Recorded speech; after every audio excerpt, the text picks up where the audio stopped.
غیر اللہ متعلق جو شرک کا حکم لگایا جاتا ہے تو اس کے متعلق میرے چند اشکالات ہیں۔ سب سے پہلا تو یہ ہے کہ شرک کی شرعی تعریف کیا ہے؟ اب کیسے سمجھے کہ قرآن و حدیث نے کس چیز کو شرک کہا؟ آپ کوئی سوال جی ایک منٹ، آپ تعریف کی تعریف کیا بتائیے؟ تعریف کی تعریف کیا ہے؟ میرا سوال ہو جائے۔ ارے بھائی تعریف کی تعریف کیا ہے؟ آپ یہ فالتو بات کیوں کر رہے ہیں؟ اس کی تعریف اس کی تعریف، یعنی جہاں ٹاپک پہ موضوع پہ بات کیجیے، یہ کیا تعریف؟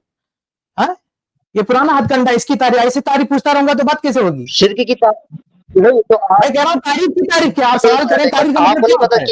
آپ کو بتائیں گے تعریف کا مطلب کیا، بتائیے نا۔ تعریف کا مطلب یہ ہوتا ہے معرفت الشیء، معرفت الشیء بصفات التصور جی معرفت کی تعریف کیا ہے؟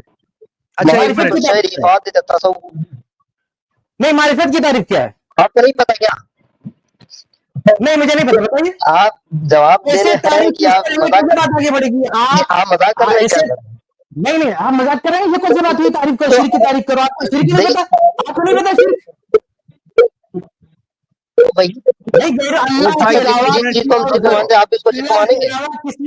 اللہ کے علاوہ کسی اور سے اولاد مانگنا یہ شرک ہے۔ اور کون سی تعریف چاہیے آپ کو؟ شرک ہے۔ آپ اس چیز کو مانتے ہیں کہ اللہ کے علاوہ کسی اور سے اولاد مانگنا ایک آدمی جو کام نہیں کر سکتا ہے، وہ اللہ تعالیٰ کا کام ہے، جو اللہ تعالیٰ کی چیز ہے، اللہ تعالیٰ کی قدرت ہے، وہ کسی اور سے مانگنا یہ شرک ہے۔ جیسے مثال دے دی آپ کو، آپ کسی بزرگ کو بولے اولاد نہیں دی، بولے آپ ہمیں اولاد دے دیجیے۔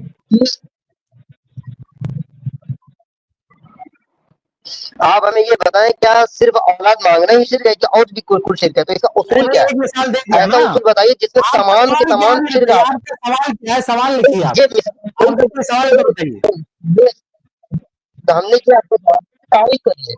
ہم آپ سے یہ شرک آخر کیا ہے؟ دیکھیں تعریف کا مطلب آپ کو بھی پتا ہوگا، مثال کے طور پر شرک کا مطلب وہی تو ہم آپ سے کہہ رہے ہیں کہ جب بھی آپ تعریف کریں گے اللہ، چلو ٹھیک ہے، اللہ رب العالمین کی عبادت میں کسی کو شریک کرنا، اللہ تعالیٰ کی اسماء و صفات میں کسی کو شریک کرنا، اللہ تعالیٰ کی ربوبیت میں کسی کو شریک کرنا، یہ شرک ہے اور کیا؟ چلو اویس بھائی آپ کے سوال کا جواب دے دیے شیخ نے، اب آپ بولیے، کیونکہ میں چاہتا ہوں میننگ فل ڈسکشن ہو۔ آپ کی بات کیا ہے؟ آپ، میں جو سمجھ رہا ہوں آپ یہ مانتے ہیں، آپ کا موقف کیا بتا دیں گے تو بات کچھ آگے بڑھے گی نا۔ اویس بھائی آپ کا موقف کیا، آپ کیا بولتے ہیں، کیا موقف ہے، تو ہم لوگ کچھ بات سیکھ سکتے ہیں نا آج کی ڈسکشن سے، بتائیے بھائی شرک کے بارے میں آپ کا کیا ہے؟ شرک جائز ہے؟ پوچھ لیے، شیخ نے ڈیفینیشن بتا دی، اب آگے کیا؟ اللہ تعالیٰ کی الوہیت میں، اللہ تعالیٰ کی ربوبیت میں، اللہ کی اسماء و صفات میں کسی کو شریک کرنا شرک ہے۔ اور کون سی تعریف چاہیے آپ کو؟ وہی تو آپ سے کہنا چاہ رہا ہوں، بیس کلیئر ہو گیا نا کہ شرک کیا ہے؟ اللہ تعالیٰ کی ذات اور صفات میں کسی کو شریک کرنا۔ آپ بھی اس کو مانیں کہ یہی چیز شرک، تو اس کے علاوہ کوئی چیز شرک نہیں ہے۔ اللہ تعالیٰ کی ذات اور صفات میں کسی چیز کو شریک کرنا۔ آپ یہ بتائیں تعریفات میں کیوں الجھا رہے ہیں، ٹائم خراب کر رہے ہیں؟ آپ کا اصل بات کیا کہنا چاہتے ہو رکھیے۔ وہی ہم آپ سے بالکل واضح انداز میں آپ سے جو ہے معذرت سنیے، آپ کی آواز کہنا کیا چاہتے ہیں؟ تعریفات میں جاتا ہے، ہاں کوئی سوال ہے تو آپ کی جو آواز ہے نا اویس بھائی بیچ بیچ میں بہت اٹک رہی ہے، آپ کی جو آواز ہے صحیح نہیں آ رہی ہے، اور بعض اہم لائنز جو ہے نا آپ کی غائب ہو رہی ہے۔ تھوڑا سا اچھا مائک لے کر آئیے اور اس ڈسکشن کو اچھے مائک کے ساتھ ڈسکنٹینیو کرتے ہیں۔ نہیں یہ ڈسکشن نہیں ہوتا ہے کہ اس کی تعریف کریں، یہ کریں وہ کریں، ٹائم خراب کریں، یعنی الفاظ کے پیچھے پڑ کے ٹائم خراب کریں، یہ بھی کوئی ڈسکشن نہیں ہوتا۔ آپ کوئی پوائنٹ رکھیے کہ فلاں سے مدد مانگے، کوئی ایک جو مسئلہ پریکٹیکل جو عمل ہو رہا ہے جس سے ہم روکنا چاہتے ہیں، قبر کی پوجا ہو رہی ہے، غیر اللہ سے مدد مانگی جائے، جس چیز سے ہم روک رہے ہیں اس کے تعلق سے بات۔ اب یہ تعریف کرو، شرک کی تعریف کرو، یہ کرو، سب دنیا جانتی ہے، سب کو پتا، ہم کو پتا، آپ کو پتا، تو خیر مخیر اس میں لوگوں کا ٹائم خراب کر رہے ہیں، تو کیا فائدہ ہے اس بات کر کے اس میں؟ جی تو یہاں پر اویس بھائی میری بات تعریف تو بتا دیا نا، شیخ کفایت نے تعریف تو بتا دیا کہ اللہ کی الوہیت میں، اس کی ربوبیت میں، اس کی اسماء و صفات میں کسی کو شریک کرنا شرک ہے۔ آگے اپنا سوال کرنا چاہیے، اصل میں ان کی تکنیک کیا ہے کہ تعریف بیان کرواؤ, اسی میں پھر پوچھو سین کیا ہے, پھر پوچھو رے کیا ہے, پھر پوچھو کاف کیا ہے, پھر کاف کی تعریف کیا ہے, ایسے لے کے چلتے رہو اور پھر بولو کہ نعرہ تکبیر اللہ اکبر ہم نے ہرا دیا, ہم جیت گئے. اسی لیے تعریف پوچھتے ہیں, اور تعریف پوچھنے کا کوئی مقصد نہیں.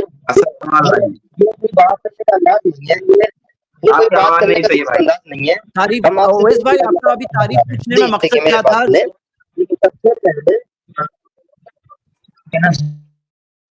چلو ایسا کرتے ہیں اویس بھائی, آپ بیٹر مائک لے کے آئیے اس ٹائم. 2 منٹ بات کریں آپ کی, لیکن 2 منٹ میں کچھ کیا سنائی دے گا؟ میری آواز آ رہی بیچ ادھر سے نہیں آ رہی ہے. آپ پوری ریکارڈنگ چلیے پھر سے کوشش کریں گے انشاءاللہ. اللہ نے جان بوجھ کے نہیں الگ کر رہا ہوں. اوکے انشاءاللہ.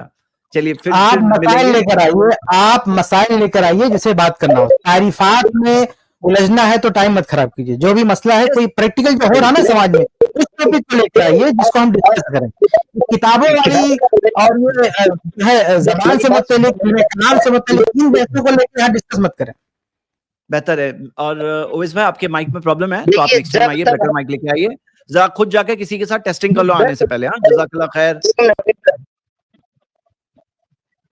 ان کو لگ رہا ہوگا میں زبردستی ان کو آؤٹ کر رہا ہوں, لیکن کیا کریں ابھی. لیکن ایسا نہیں ہے, آپ جا کے چیک کر لینا. سچ مچ آپ کی آواز بالکل نہیں آ رہی, برابر سے نہیں آ رہی. چلیے ہوتا ہے, اللہ خیر کرے. سب کے ساتھ ہو سکتا ہے, کبھی ان کے ساتھ ہو گیا, ابھی 2 بار ہو گیا ان کے ساتھ. تو ابھی آئیے زید بھائی, یہ کسی ولی کو پکار لینا مائک صحیح کرنے کے لیے, غیر اللہ سے مدد کے قائل ہیں. کسی ولی کو ہم تو اللہ سے مدد مانگتے ہیں, کسی اولیاء اللہ میں کسی کو پکارنے, غوث اعظم کو یہ پکارنے کی میرا مائک صحیح کرنے, ٹھیک سے پٹاخ سے بھی صحیح ہو جائے.